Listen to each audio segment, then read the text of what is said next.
آپ دیکھ رہے ہیں میرا یوٹیوب چینل۔ آج کی اس ویڈیو میں آپ لوگوں کو ساہیوال کے ایک مشہور بدمعاش کاشف عرف کاشو بٹ کے بارے میں بتاؤں گا، جو 1995 سے 2007 تک پنجاب پولیس کی لسٹ کے مطابق نمبر 1 اشتہاری تھا۔ اس نے 2007 تک پنجاب کے مختلف ضلعوں میں مختلف اشتہاریوں کو قتل کیا اور مختلف قبضہ گروپوں کو اپنے ساتھ ملا کر پنجاب میں اس نے راج کیا۔ یہ پولیس کو بہت سے قتل، اقدام قتل، اغوا برائے تاوان، پولیس مقابلوں جیسے مقدمات میں مطلوب تھا۔ میں آپ کو بتاتا چلوں، یہ انفارمیشن سابق ریٹائرڈ پولیس انسپکٹر اختر سعید سے لی گئی ہے۔ اس کے علاوہ کچھ انفارمیشن اس کے دوستوں اور عزیز و اقارب سے بھی لی گئی ہے۔ انفارمیشن کے مطابق کاشو بٹ کرائے کا قاتل تھا اور یہ لوگوں کو پیسے لے کر بھی قتل کیا کرتا تھا۔ اس نے جرائم کا آغاز یہیں سے کیا تھا۔ اس کی مشہور بات یہ تھی کہ یہ عام لوگوں کی بجائے پنجاب کے مختلف ضلعوں میں موجود قبضہ گروپوں سے بھتہ لیا کرتا تھا۔ اگر کوئی بھتہ دینے سے انکار کرتا تھا تو یہ اس علاقے میں اپنے لوگوں کو بھیج کر وہاں قتل و غارت شروع کر دیتا تھا اور مخالف گروپ کی چودراہٹ کو ختم کر دیتا تھا۔ کاشو بٹ کو سیٹھ عابد نے 4 سال تک اپنا گن مین بھی رکھا۔ سیٹھ عابد پر جب پہلا حملہ اس کے مخالف اسمگلر گروپ نے کیا تو کاشو بٹ سیٹھ عابد کے سامنے آ گیا تھا اور اسے 5 گولیاں لگی تھی، لیکن خوش قسمتی سے کاشو بٹ زندہ رہا۔ کہا جاتا ہے اس واقعہ کے بعد سیٹھ عابد نے اسے اپنا منہ بولا بیٹا بنا لیا تھا اور اسے کئی مربع زمین اور دولت بھی دی۔ سیٹھ عابد کی وجہ سے کاشو بٹ کے لاہور کے بہت سے سیاستدانوں سے تعلقات بھی قائم ہوئے تھے۔ اسی وجہ سے کاشو بٹ بہت کم عرصے میں لاہور شہر کے مافیا کا ہولڈ قائم کرنے میں کامیاب ہو گیا تھا اور یہ پھر مستقل ساہیوال کو چھوڑ کر لاہور رہنے لگ گیا تھا۔ کاشو بٹ نے لاہور کے گوگی بٹ گروپ، ٹیپو ٹرکاں والا گروپ، کھوکھر گروپ، خواجہ گروپ، گجر گروپ اور میاں گروپ سے مسلسل بھتہ وصولی کیے رکھی۔ کاشو بٹ کے ایک قریبی دوست سے بھی کچھ انفارمیشن لی گئی ہے، جس کے مطابق جب لاہور میں مسلم لیگ کے ایک سابق وفاقی وزیر صفدر کھوکھر نے اس وقت کے پیپل پارٹی کے چیئرمین آصف زرداری کے خلاف نازیبا الفاظ استعمال کیے تو کاشو بٹ نے اسے دن کی روشنی میں ٹھوکر نیاز بیگ پر فائرنگ کر کے قتل کر دیا تھا۔ اس کے ساتھ اس کے 2 بیٹے بھی اس نے قتل کیے تھے۔ اس نے لاہور شہر میں سابق آئی جی پنجاب اجمل کمال کی گاڑی کو لبرٹی مارکیٹ کے سامنے روک کر اسے آگ لگا دی تھی اور اس واقعہ کا مقدمہ اس وقت کے ایڈیشنل آئی جی پنجاب نے کاشو بٹ کے خلاف درج کرنے کا حکم دیا تھا۔ کاشو بٹ نے 8 گھنٹوں کے اندر ہی اس کا تبادلہ کروا دیا تھا۔ 2007 کے الیکشن میں اس نے پیپل پارٹی سے پیسے لیے جو تقریباً 22 کروڑ کے قریب تھے اور اس نے پرویز ملک سابق MNA کے بھائی رشید ملک کو اغوا کر لیا تھا اور اسی پریشانی کے عالم میں ملک خاندان اس حلقے سے الیکشن ہار گیا تھا اور پیپل پارٹی نے اس سیٹ سے کامیابی حاصل کی تھی۔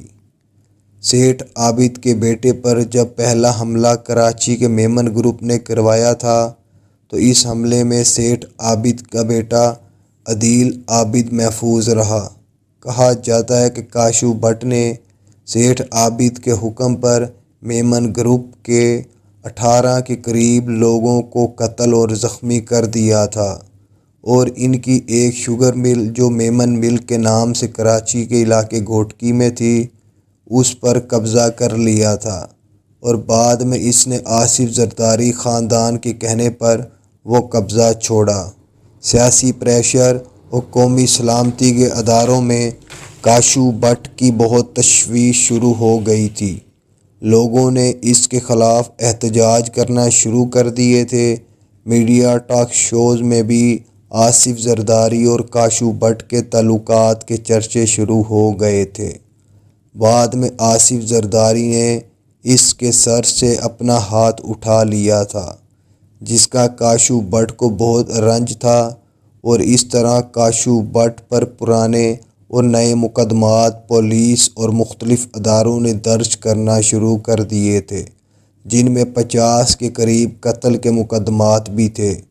ان دنوں سیٹھ عابد اور اس کا بیٹا لندن میں تھے، جہاں سیٹھ عابد شدید علیل حالت میں ہسپتال میں داخل تھا۔ اس طرح سیٹھ عابد بھی اس معاملے میں کوئی مدد نہ کر سکا۔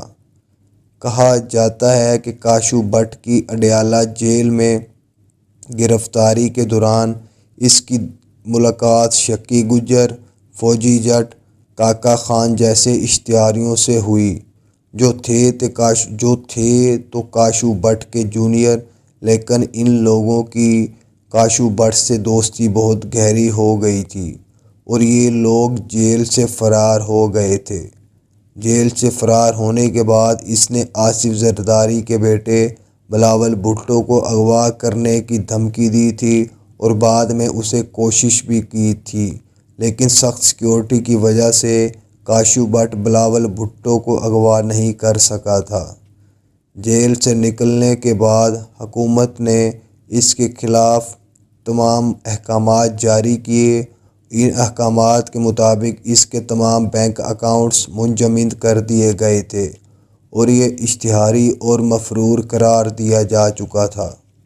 اسی عرصہ میں پولیس نے اس کے پورے گھر والوں کو گرفتار کر لیا تھا، اور انہیں لاہور کے تھانے ٹاؤن شپ میں رکھا گیا تھا۔ کاشو بٹ نے ٹاؤن شپ تھانے کو آگ لگا دی تھی، جس میں اس کے گھر والوں کو رکھا گیا تھا۔ آگ لگنے کی وجہ سے ایس ایچ او سمیت 5 پولیس والے آگ لگنے سے ہلاک ہو گئے تھے، جبکہ اس نے 2 پولیس والوں کی لاشوں کو اپنی گاڑی کے پیچھے باندھ کر بھی گھسیٹا تھا، اور اس واقعہ کی ویڈیو اس نے سوشل میڈیا پر وائرل کر دی تھی، جو آج بھی یوٹیوب پر موجود ہے۔ اس نے اس وقت کے 5 مشہور اشتہاریوں کو بھی قتل کروایا تھا، جن میں خواجہ اسلم، پپو ڈوگر، سعید گجر، مکہ سعید جیسے اشتہاری لوگ شامل تھے۔ اس کے بڑھتے خوف اور خراب لا اینڈ آرڈر کی صورتحال کی وجہ سے پولیس نے اس کے خلاف مخبری پر ایک آپریشن کیا تھا، جس میں کاشو بٹ گروپ اور اس کے چند ساتھیوں نے گرفتاری دے دی تھی، جبکہ کچھ لوگ وہاں سے بھاگنے میں کامیاب ہو گئے تھے۔ انفارمیشن کے مطابق جب پولیس انہیں اپنی گاڑیوں میں تھانے کی طرف لے کر جا رہی تھی، تو اس کے چند اور ساتھیوں نے پولیس کی گاڑیوں پر راکٹ لانچروں سے حملہ کر دیا تھا، جس میں پولیس نے بھی جوابی کارروائی میں کاشو بٹ گروپ کے تقریباً 11 لوگوں کو قتل کیا، اور اس کے علاوہ پولیس کے بھی 7 لوگ اس مقابلے میں مارے گئے تھے۔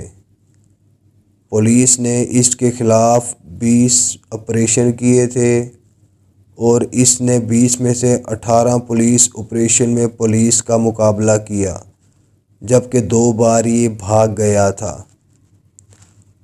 ان 18 پولیس مقابلوں میں اس نے تقریباً 26 کے قریب پولیس والوں کو قتل کیا تھا۔ کہا جاتا ہے کہ پولیس جب اسے گرفتار نہ کر سکی تو آرمی نے اسے گرفتار کرنے کے لیے ڈیڈ لائن دی، لیکن اس نے آرمی کو بھی گرفتاری نہ دی۔